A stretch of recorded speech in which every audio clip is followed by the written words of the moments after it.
안녕하세요. 청취자 여러분께 수줍게 인사드립니다.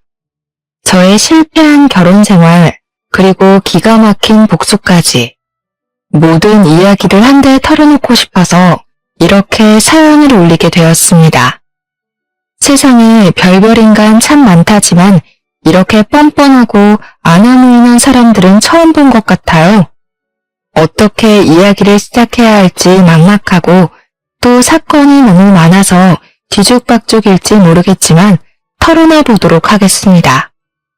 제 이야기를 듣고 세상에 이런 정신나간 인간들도 존재하는구나 하고 알아주셨으면 좋겠습니다. 우리 엄마는 정말 걸걸하신 분이었습니다. 반평생을 시장통에서 생선 손질해서 팔면서 저랑 우리 오빠를 먹여 살리다 못해 대학까지 턱하니 보내주셨거든요. 생선 팔아서 어찌 그런 돈을 만졌나 싶을 정도로 장사 수완이 참 좋으신 분이었습니다. 불의를 참지 못하고 시비를 거는 진상 손님에게 굵은 소금을 뿌려가며 지켜낸 시장통 한 구석이었죠. 그러던 엄마는 저희가 모두 고등학교를 졸업하자마자 생선 대가리 썰어 파는 일이 지겹다면서 식당을 하나 차리셨어요. 생선이 지겹다고 하시더니 생선 조림을 파는 가게를 내셨습니다. 우리 엄마의 요리 솜씨가 타인도 인정할 만큼 끝내주셨었거든요. 비법 양념을 대대손손 물려받은 전라도 토박이셔서 그런지 생선 조림 가게는 정말 장사가 잘 됐습니다. 엄마의 양념도 한몫했지만 특이하게 무랑 고구마를 넣어서 조리셨는데 달짝지근하면서도 뒤에 확 올라오는 감칠맛이 끝내주셨죠. 제가 대학에 입학을 하자마자 생선 가게를 오픈하셔서 가게로 친구들을 몇 번 데려갔었어요. 내 친구들이 먹어보고는 진짜 우리만 알면 안 되는 맛이라면서 인터넷 카페 같은 데에 맛집이라고 올려주기도 했고요. 그때만 해도 파워블로거라는 게 유행할 때라 저랑 친한 대학 동기가 파워블로거였거든요. 자기 맛집 포스팅에 제대로 올려주고 나서부터는 호황을 이뤘죠. 그 친구한테는 제가 사례를 정말 톡톡히 했습니다. 손님들이 몰려오는데 맛까지 좋으니까 나중에는 줄을 서야 할 정도로 장사가 잘 됐습니다. 우리 엄마가 시장통에서 생선 가게 할 때 정말 욕 많이 본 사람이었거든요. 생선 사러 온 사람들이 여자 팔자가 얼마나 걸걸하면 생선 대가리나 치고 앉아있냐고 그런 소리를 하는 할머니들이 진짜 많았어요. 우리 엄마가 절대로 그런 걸 곱게 보내줄 사람이 아니라서 동네 할머니들이랑 머리채 잡고 싸운 적도 있었죠. 그럴 때마다 남편 잡아먹고 생선 대가리나 치고 있는 거라며 손가락질하는 사람들도 있었고요. 그런 고생을 하면서도 우리를 절대 남의 집에 보내지 않고 떵떵거리면서 살 수 있게 뒷바라지 해주신 분이죠. 밤마다 고생하신 우리 엄마 소주 한 잔씩 하고 자는 걸 오빠랑 저는 알면서도 모른 척 할 수밖에 없었습니다. 우리 엄마가 세상에서 제일 싫어하는 게 가족들 욕보이는 거였거든요. 아빠 돌아가시고 엄마가 생선 팔면서 우리 남매 남부럽지 않게 키우려고 얼마나 노력을 하셨었는지. 정말 우리 엄마는 상 받아야 하는 사람입니다. 아무튼 대학을 졸업할 쯤에는 우리 엄마의 가게가 진짜 제대로 자리를 잡게 되어서 집도 더 큰 집으로 이사를 갈 수 있었어요. 방이 2칸뿐이라 엄마와 계속 함께 자야 했는데 드디어 제 방이 생겼기에 얼마나 기뻤는지 모릅니다. 거기다가 가게도 더 큰 자리로 이사를 가게 되었고요. 혼자서 운영하던 테이블 4개 달랑 있던 가게가 2호점을 낼 정도로 대박을 쳤습니다. 4년 만에 여자 혼자 읽어낸 거라 정말 대단하다고 생각했습니다. 우리 엄마지만 존경스러웠어요. 물론 그렇게 성장하기까지 절대로 쉬웠던 건 아닙니다. 사기꾼들도 엄청나게 들러붙었었고요. 우리 가게에서 일했던 아줌마가 똑같이 베껴가서는 가게를 옆에다 차려놔서 싸움이 나기도 했죠. 물론 우리 집이 원조집이라 그 집 손님들이 죄다 떨어져 나가고 망하긴 했지만요. 투자를 해줄 테니 레시피를 공유하자는 프랜차이즈 집도 있었고 엄마한테 투자해라 하면서 쫓아다니는 투자 사기꾼도 있었습니다. 그때마다 우리 엄마가 정말 대단하고 느낀 게 혹할만도 한데 관상만 보고 저 새끼는 사기꾼이 확실하다고 쫓아내고 그랬었어요. 생선 가게를 운영할 때부터 괴짜들도 많이 보고 진상들도 많이 봐서 얼굴만 봐도 눈에 보이는 관상이 있다고 하더라고요. 여러 차례 힘든 일을 겪고 난 뒤 오빠의 조언으로 엄마의 생선조림은 특허권을 신청하기도 했고 상표권을 신청하기도 했습니다. 우리 오빠는 나름 똑쟁이였는데 일찌감치 결혼을 했어요. 대학을 졸업하고 2년 만에 결혼을 했으니까 28살쯤 결혼을 했습니다. 대학 때부터 커플이었던 언니랑 결혼을 했는데 인상이 정말 동글동글하고 저한테나 우리 엄마한테나 싹싹하게 구는 맏며느리감 여자였습니다. 언니는 시집 오자마자 엄마 일을 돕겠다고 선언한 뒤 주방에서 일을 했고요. 자연스럽게 엄마가 관리하던 2호점을 오빠네 부부가 물려받았습니다. 새언니는 정말 싹싹하고 우리 엄마한테 너무나도 잘했고 일도 애들로 하는 것 없이 열심히 했습니다. 틈틈이 저까지 챙겨주는데 제가 얼마나 새언니한테 고마웠는지 몰라요. 엄마는 저한테 나중에 결혼해서 할 일 없으면 3호점을 내주겠다고 했는데 오빠가 결혼할 때 저는 취직이 확정되었습니다. 제가 취직한 곳은 미술관이었습니다. 꽤 오래된 곳이었는데 저는 작품 설명에는 영 재능이 없어서 작품을 판매하는 영업직 직원이었다고 하는 게 더 맞을 것 같네요. 큐레이터를 하기에는 경력도 전혀 없었고 부족한 게 많아서 작품을 판매하는 쪽으로 열심히 일을 했죠. 우리 전시관이 오래된 만큼 단골 손님들도 꽤 많고 좋은 작품을 전시한다고 유명했단 말이죠. 인사동 쪽에서도 이름만 대면 알 법한 유명한 곳이었는데 우리 미술관에 매일 출석하듯이 오는 남자 손님이 한 분 계셨습니다. 직장 선배 말로는 매일같이 보러 온 지 몇 개월이 됐다는데 빤히 작품들을 둘러보고 이것저것 살펴보고 간다는 것이었습니다. 저한테 한번 대응을 해보라고 작품을 살 것 같진 않지만 혹시 모르지 않겠냐고 하더라고요. 그래서 슬쩍 가서 마음에 드는 작품이 있으시냐 물어보니까 아니라고 손사래를 치더라고요. 그냥 보러 온 거라고 하는데 손에 물감이 묻어있고 오일 페인트 냄새가 옅게 나는 것 같길래 슬쩍 물어보았어요. 화가시냐고 하니까 어떻게 알았냐면서 하들짝 놀라더라고요. 물감 냄새가 나는 것 같아서요 하니까 자기한테 냄새나냐고 킁킁거리는데 그 모습이 어벙한 게 귀엽더라고요. 매일같이 오니까 저도 모르게 매일같이 옆에 서서 대화를 나누게 되었습니다. 한 가지 작품 앞에서 빤히 계시길래 이 화가의 작품을 좋아하냐 물어보니 그런 건 아니고 그림을 어찌 저리 생동감 있게 그릴 수 있는지 궁금해서 보는 거래요. 자기는 무명 화가고 아직 개인 전시회 같은 것도 엄두를 못 내는 정도라고요. 자연스럽게 그림에 대한 대화로 시작해서 각자의 사생활까지 이야기하는 사이로 발전했습니다. 그 사람과 저는 미술관에서 만나다가 근처 카페에서 못다한 이야기를 나누고 밥을 먹고 영화를 보는 사이가 되었죠. 그렇게 2년이 넘는 시간 동안 연애를 하고 제 나이 29에 프로포즈를 받게 되었습니다.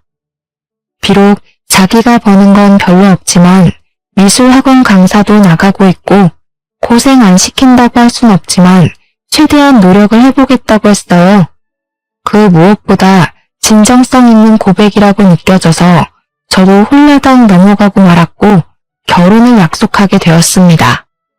그런데 그때까지도 별말 없이 저의 연애를 지켜보던 엄마가 상견례를 하고 나서부터 은근히 싫은 티를 내더라고요. 다른 건 아니고 시무될 사람의 얼굴이 욕심이 덕지덕지 붙어있다고 이를 크게 칠 관상이라고 했습니다. 연애하면서 시무에 대한 이야기를 많이 듣진 못했지만 예비 신랑의 소심한 성격을 생각해보면 그런 시무 밑에서 자란다는 건 상상도 못할 일이었거든요. 우리 엄마가 관상 공부를 한 것도 아니고 무당도 아니니까 그냥 에이 하고 넘어갔죠. 결혼식 날까지도 시무한테서 그런 낌새는 느끼지 못했고요. 그런데 정말 결혼식 그 이유가 문제였습니다. 우리 집이 식당을 하고 있다는 걸 시댁도 다 알고 계셨거든요. 결혼한 지 4개월쯤 지났을까? 새언니한테 전화가 오랜만에 와서 반갑게 받았는데 다짜고짜 시무 그거 알아? 하는 거예요. 뭘 알아요? 무슨 일 있어요? 하니 우리 시무가 자꾸 엄마 가게에 찾아와서 공짜로 밥을 먹고 이것저것 요구를 한다는 겁니다. 아무것도 몰랐던 저는 자세하게 이야기를 해달라고 했죠. 그러니까 일주일에 한 번씩은 꼭 찾아와서 공짜로 밥을 먹고 간다는 거예요. 그것도 혼자 찾아오는 것이 아니라 친구들을 싹 끌고 와서 비싼 갈치조림을 대짜로 시켜 먹는 것도 모자라 반찬까지 싸달라고 한다는 겁니다. 반찬? 무슨 반찬? 하고 물어보니까 글쎄 식당에 밑반찬 나오는 거 있죠? 이게 맛있네 저게 맛있네 하면서 락앤만 통을 들이는다는 거예요.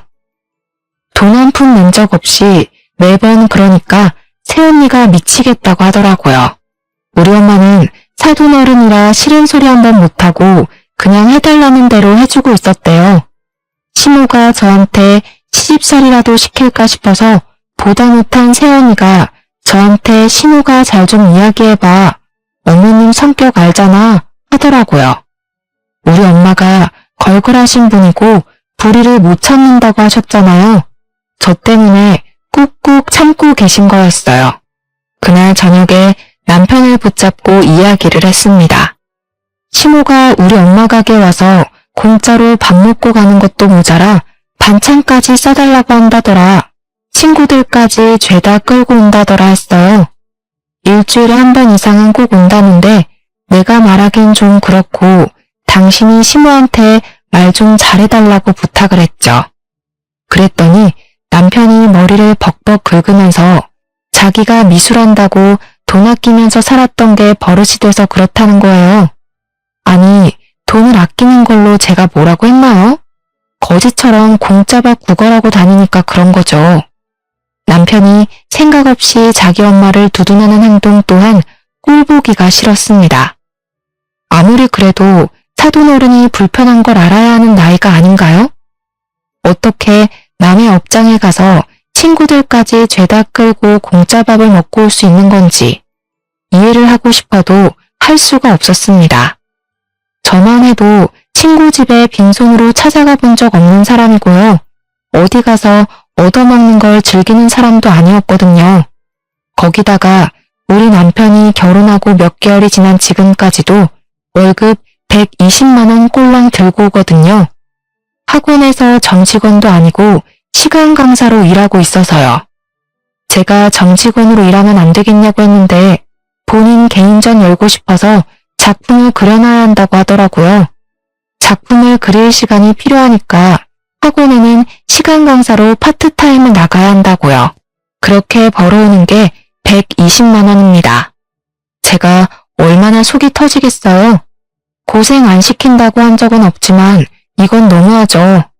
그림 그리는 가난한 사람이란 걸 알면서도 결혼하긴 했지만 그래도 저도 할 말은 해야 하잖아요. 당신이 지금까지 재료값을 어머님한테 달라고 하지 않잖아. 그러니까 어머님이 우리 집에 와서 공짜밥을 드시는데 명분이 없다는 거야. 우리 집에서 무전취식 그만했으면 좋겠어. 그랬더니 남편이 노발대발하면서 지금 우리 엄마 거지 취급하는 거냐고 하더라고요. 근데 막말로 맞는 말 아닌가요? 몇 개월 동안 무전취식했다는데 그것도 일주일에 한 번 이상은 꼭이요. 갈치조림 4인상 기본이라고 해도 15만 원은 나와요. 근데 지인 4명 이상은 꼭 끌고 간다는 겁니다. 그러면 우리 엄마가 손해보는 돈은 얼마나 많겠습니까? 남편한테 그랬죠. 당신이 한 달에 월급 버는 만큼 어머님이 우리 엄마 가게에서 식사하고 가신다고요. 그랬더니 자존심이 상한 건지 뭔지 씩씩거리면서 시모한테 전화를 걸어서는 엄마가 장모님 가게에서 거지처럼 공짜밥 먹고 반찬 달라 그랬어? 이러는 겁니다. 아니, 그렇게까지 악의적으로 말할 필요가 있나요? 애둘러서 좋게 이야기할 수도 있는 거잖아요. 남편한테 그렇게 말하면 내가 뭐가 되고 우리 엄마 입장이 얼마나 난처하겠냐고 이야기를 했더니 화를 빽 내더라고요. 네가 그랬잖아, 자존심 상하게. 너도 나 그림 못 그린다고 재능 없다고 무시하는 거 아니야? 남편이 자기 작품 전시회를 한 번도 열지 못한 것에 대한 자격지심이 있었나 봐요. 저도 몰랐죠. 그림에 그렇게 예민하게 굴 거라고 생각도 못했고요. 시모가 남편 전화를 받자마자 저를 바꿔보라고 했는지 저한테 휴대폰 딱 던져주고는 방에 들어가서 문을 쾅 닫더라고요. 무슨 사춘기 어린이도 아니고 반항을 저 따위로 하는지 이해를 할 수가 없었습니다. 물론 수습도 제 몫이었고요. 저도 이참에 할 말은 해야겠다 싶어서 솔직하게 시모한테 이야기를 했습니다. 우리 엄마도 땅 파서 장사하는 게 아니니까 앞으로 방문하실 때는 제값 내고 드셨으면 좋겠어요. 반찬도 싸달라고 하시면 가게 손님한테 드릴 밑반찬이 없잖아요. 내가 우리 아들을 어떻게 키웠는데 이런 취급을 받아야 하는 거니? 네가 얼마나 우리 아들을 무시했으면 우리 아들이 저런 소리를 해. 제가 한 말 중에 아들을 무시하는 말이 있었다고 생각하세요? 저는 아무리 생각해도 없더라고요. 그래서 저는 무시한 적 없는데요 하고 말을 했는데 오히려 제 말을 시모가 무시하더라고요.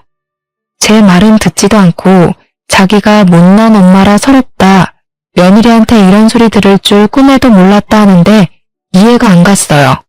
무전 취식하길래 하지 말라고 한 게 왜 서러운 일인 거죠?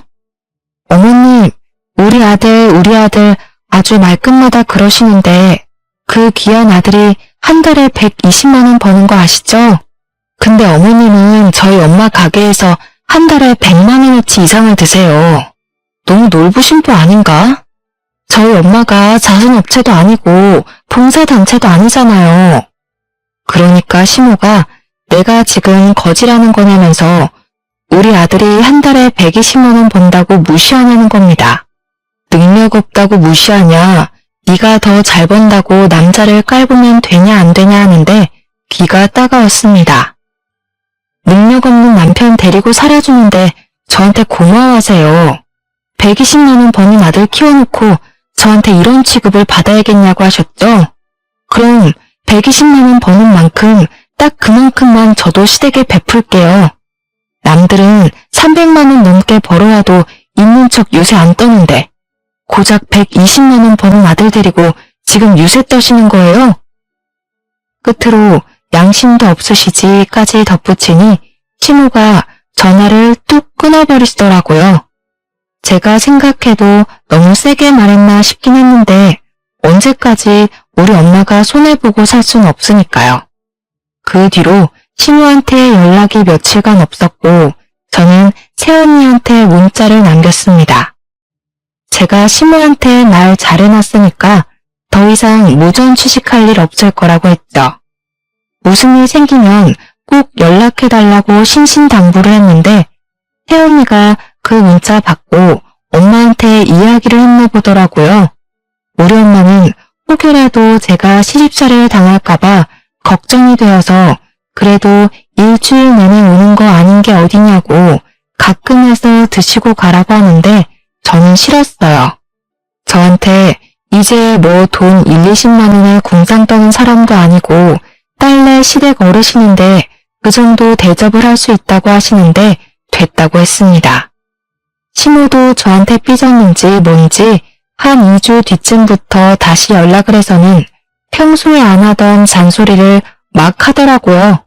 애는 언제 가질 거냐 하면서 딱 인터넷에서 보던 전형적인 시모의 잔소리 있죠? 도대체 시모들은 왜 다 그런 건지.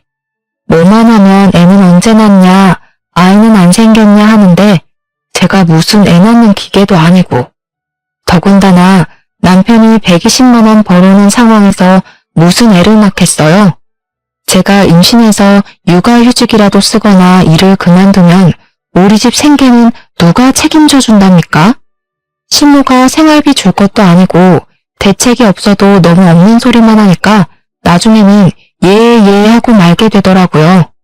아무튼 3개월을 꼬박 손주 타령을 하길래 저도 발끈해서 남편이 정직원이 되거나 그림이 좀 팔리거나 해서 돈을 벌어와야 되지 않겠냐고 했어요. 제가 일을 그만둬야 임신 계획도 가지고 하지 않겠냐고, 상식적으로 내가 임신하고 애 키우고 어떻게 일을 하겠냐고 대답했죠. 그러니까 시모가 말꼬리를 잡으면서 나보고 지금 상식이 없다고 그러는 거야? 이러잖아요. 그렇게 말꼬리를 잡는 것도 진짜 재주라면 재주겠네요. 너무 피곤했습니다.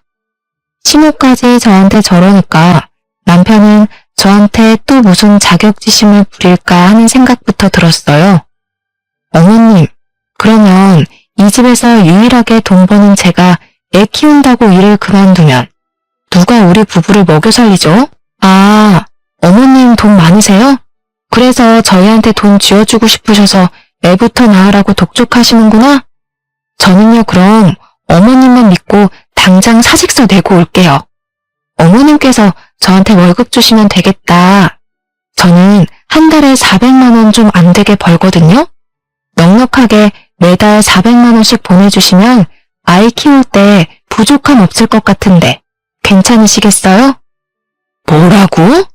나한테 지금 네 월급을 달라고? 이게 말이야 방구야.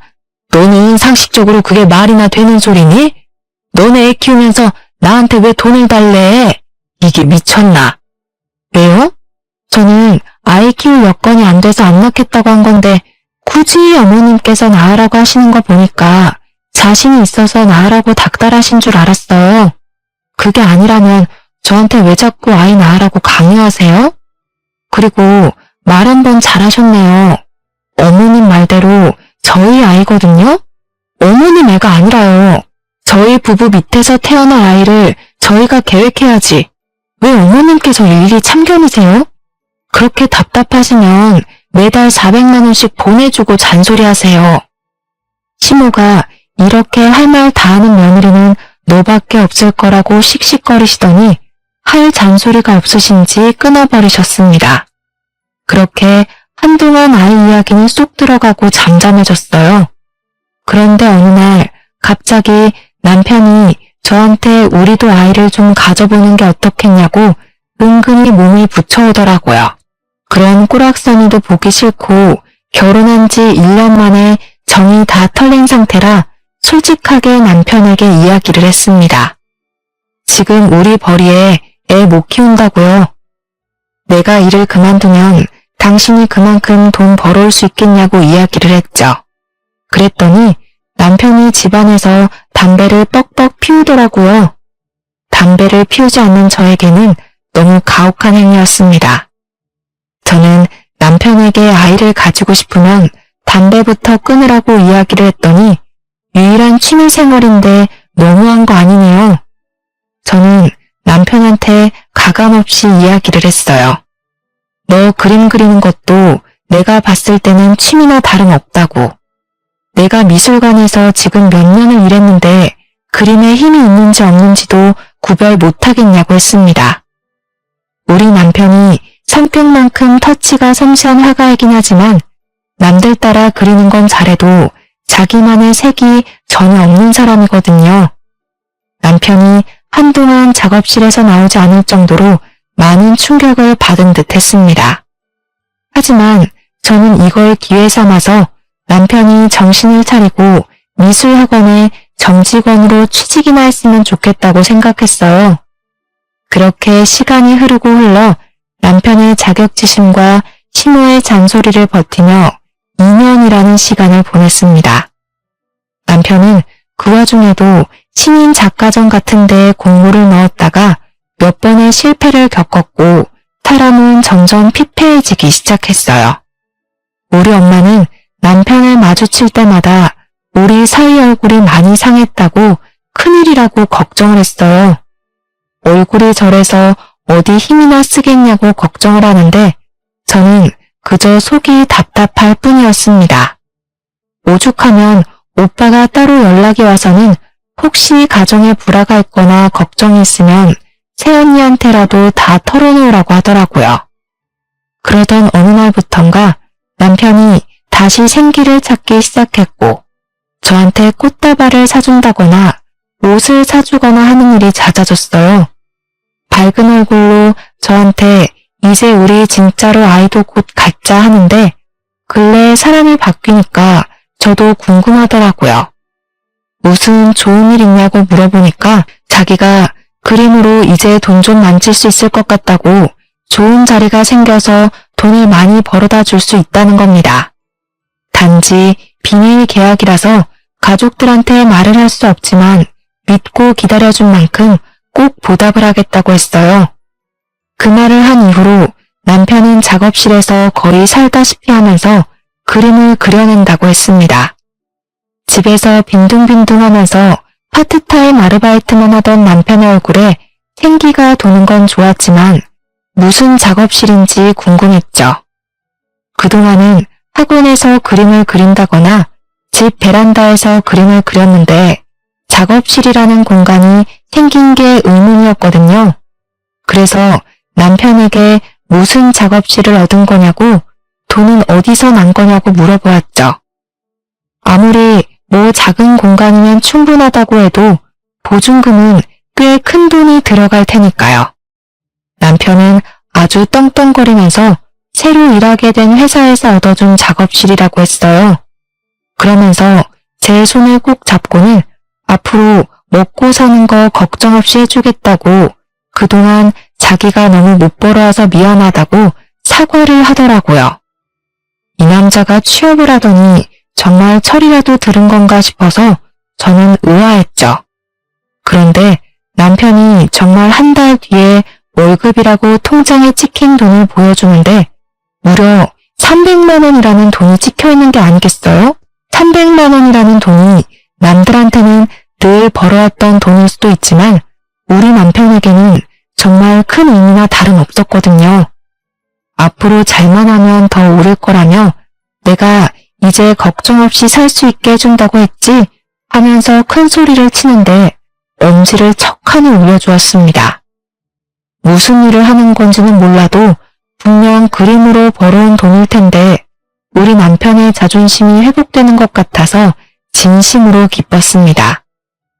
돈이 생기고 나니까 남편이랑 저의 사이도 점점 회복되기 시작했습니다. 다시 몰감 냄새를 진하게 묻혀오는 남편한테 애정이 막 샘솟기도 했고요. 우리 남편의 표정이 남들이 보기에도 쑥쑥 밝아졌어요. 우리 엄마도 사위 얼굴이 좋아졌다고 용돈 보내준 거 잘 받았다고 무슨 돈이 있어서 보냈냐고 기특하다고 하는데 좋더라고요. 그렇게 6개월이 더 지난 어느 날 남편의 월급은 쑥쑥 올라서 저보다 더 많이 벌어오기 시작했습니다. 당연히 부부 금술도 좋아지고 이렇게 햇볕이 짱짱하게 드는구나 싶었던 어느 날 새언니에게 오랜만에 연락이 왔어요. 오랜만에 무슨 일이에요 하니까 새언니가 호들갑을 떨면서 신우 혹시 임신했냐고 물어보는 거예요. 간밤에 꿈을 꿨는데 태몽을 꾼 것 같다면서 꿈 이야기를 한창 늘어놓더라고요. 용 한 마리가 자기 손에 떡하니 올라탔는데 갑자기 맞은편에 있던 제 뱃속으로 뚝 들어가더라고요. 그래서 제가 웃으면서 임신은 무슨요 하는데 순간 마지막 생리일이 언제였더라? 하는 생각이 들었어요. 언니, 잠시만요. 저 임신 테스트기 해봐야 할 것 같아요. 하고 전화를 끊고 약국으로 달려가서 임신 테스트기를 샀습니다. 아침 첫 수변으로 해야 정확하다는 걸 알고 있었지만 마음이 급해서 화장실에 가서 그냥 테스트를 했어요. 누가 봐도 선명하게 두 줄이 떡하니 뜨는 게 아니겠어요? 너무 놀라서 화장실에서 소리를 꽥 질렀죠. 새언니한테 사진을 보내니까 바로 전화와서는 빨리 병원부터 가보라고 하더라고요. 주섬주섬 옷을 챙겨 입고 집 근처에 있는 산부인과에 가서 검사를 하니까 글쎄 임신 6주 차라고 하더라고요. 다음 주에 오시면 심장 소리도 들을 수 있다고 남편분이랑 같이 오라고 하는데 초음파 사진을 손에 쥐고 있는데도 믿기지가 않았어요. 너무너무 신이 나서 남편이 집에 오자마자 초음파 사진을 보여주면서 나 임신했어 하고 이야기를 하니까 남편이 입을 턱 틀어막더라고요. 너무 감동이라고 드디어 우리에게도 새 생명이 찾아왔다고 한참을 어쩔 줄 몰라 하더니 시모한테 바로 전화를 하더라고요. 다음날 출근해서 직장에 이야기를 하고 저는 정직원에서 파트타임으로 일을 하기로 했어요. 월급은 확 줄긴 했지만 퇴교할 시간도 늘어나고 대표님께서 언제든지 정직원으로 복귀를 시켜주시겠다고 약속까지 걸어주셨습니다. 남편은 그달에 정말 열심히 일을 했다면서 우리 아이를 부족함 없이 키우자고 월급을 500만 원을 들고 왔습니다. 드디어 우리 가족에게도 꽃길만 밝게 길이 열렸구나 하면서 행복해하고 있었죠. 우리 엄마는 벌써부터 몸조리 잘해야 된다고 청담동에 있는 산후조리원을 보내주겠다고 설레발을 치고 있었습니다. 그렇게 태교에 집중하던 어느 날 뱃속의 아이의 옷은 파란색으로 준비하라는 말을 듣고 아들이라는 것을 알게 되었습니다. 당연히 우리 시모는 저에게 복덩이라며 난리가 났고요. 그러다 제가 임신 6개월쯤 되었을 때 새언니에게 연락이 왔는데 영 목소리가 좋지 않더라고요. 언니, 무슨 일 있어요? 하니까 오빠가 저한테 이야기를 하지 말랬다고 하면서 고민을 하더니 이야기를 털어놓기 시작했습니다. 우리 시모가 어느 날부터 엄마 가게를 찾아가서는 분점자리 하나 내달라고 떼를 쓴다는 이야기였어요. 우리 엄마가 주방에서 일하던 사람이 뒤통수를 치고 옆자리에 가게를 낸 이후에 절대로 양념은 새언니와 오빠 그리고 엄마 셋이서만 만들거든요. 근데 그 비법을 알려달라고 떼를 쓰면서 3호점을 내게 해달라고 난리를 친다는 겁니다. 자기가 누군지 아냐고 가족으로 묶인 사람인데 설마 뒤통수를 치겠냐면서 당당하게 요구를 한대요.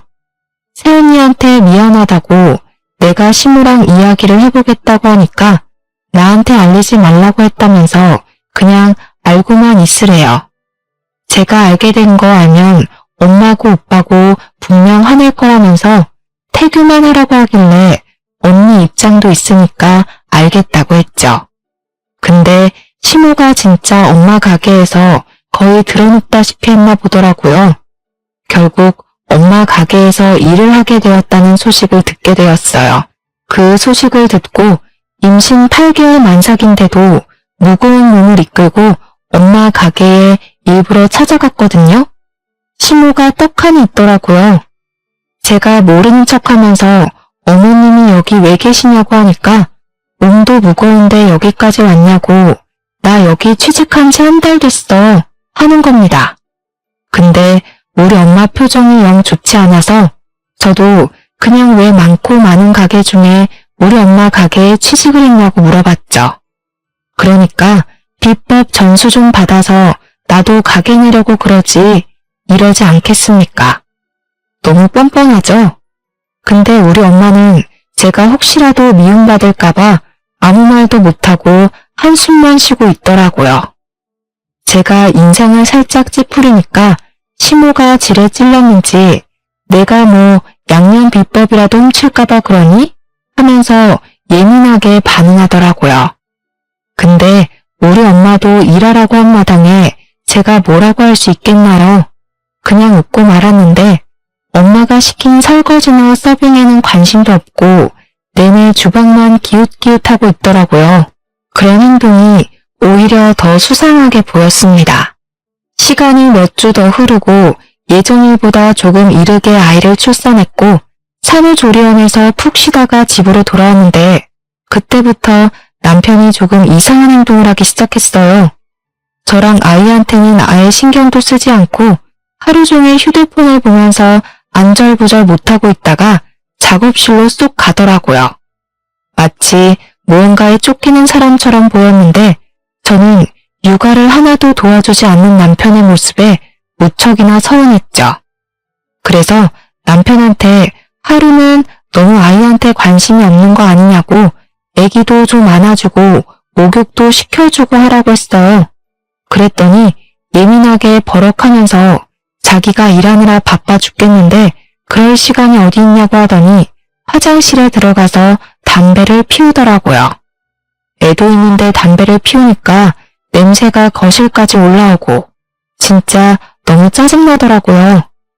날이 갈수록 안색은 나빠지고 무슨 일 있냐고 물어봐도 신경 쓰지 말라고 예민하게 반응하고 남편 일인데 어떻게 신경을 쓰지 않을 수가 있겠어요? 시모한테 물어봐도 아무 말 못 들었다고 하고 저한테 알아서 하겠지 자기가 애도 아닌데 하고 말더라고요. 뭔가 찜찜했지만 말을 해주지 않으니까 꾹 참았습니다. 언젠가는 털어놓겠지 싶었고 저도 육아하느라 많이 지쳤거든요. 그러다가 사건이 터지고서야 모든 걸 알게 되었습니다. 어느 날 집에 경찰이 들이닥친 거예요. 저는 아이랑 자고 있었고 남편은 작업실에서 밤을 새우고 아침에 들어와서 작은 방에서 자고 있었거든요. 초인종 소리가 끊임없이 들리길래 누군가 하고 문을 열었더니 경찰입니다 하면서 무슨 종이랑 신분증을 막 보여주더라고요. 자다 깨서 정신이 없는 상태로 경찰이 여기 왜 왔냐고 물어보니까 영장 보이시죠? 압수수색하러 왔습니다.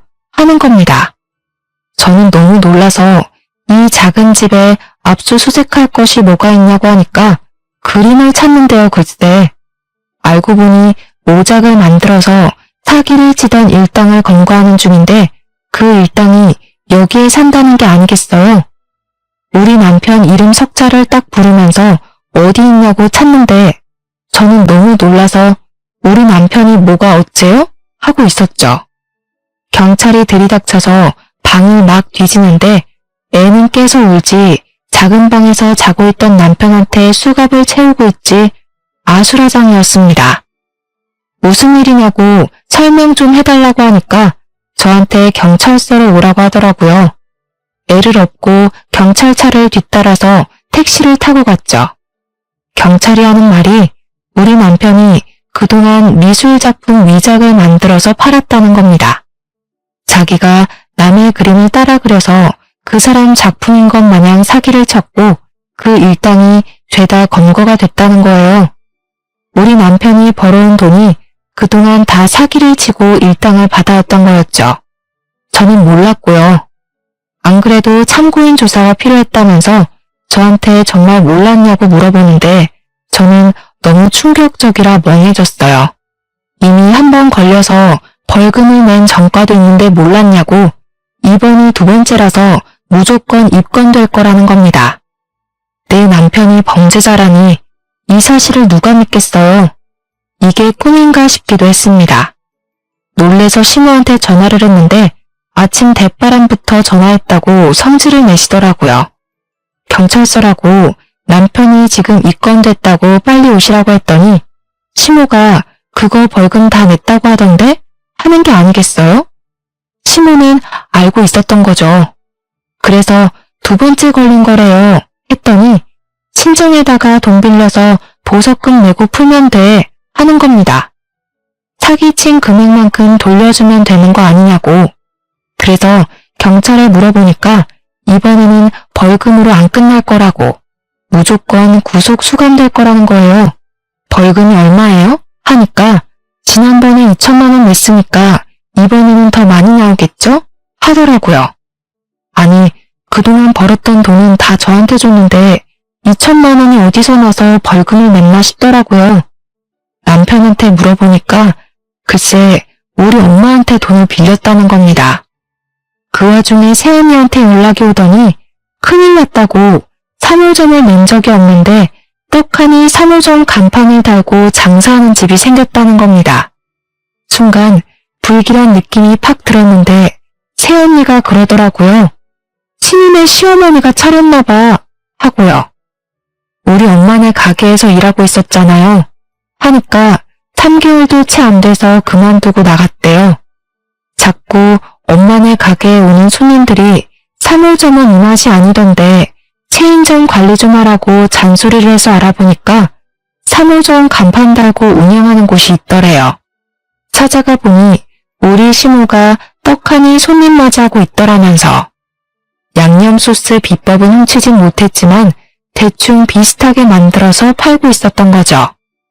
그제야 인터넷에 검색을 해보니까 블로그 같은 데에 3호점이 오픈을 했던데 맛이 아예 다르다고 여러 개 글이 올라와 있더래요. 댓글에도 3호점은 따라 만든 가짜 같죠? 하는 글들이 올라와 있었고요. 그래놓고 뻔뻔하게 제 전화를 받아서 벌금 내면 된다고 이야기를 하고 있었다는 거잖아요.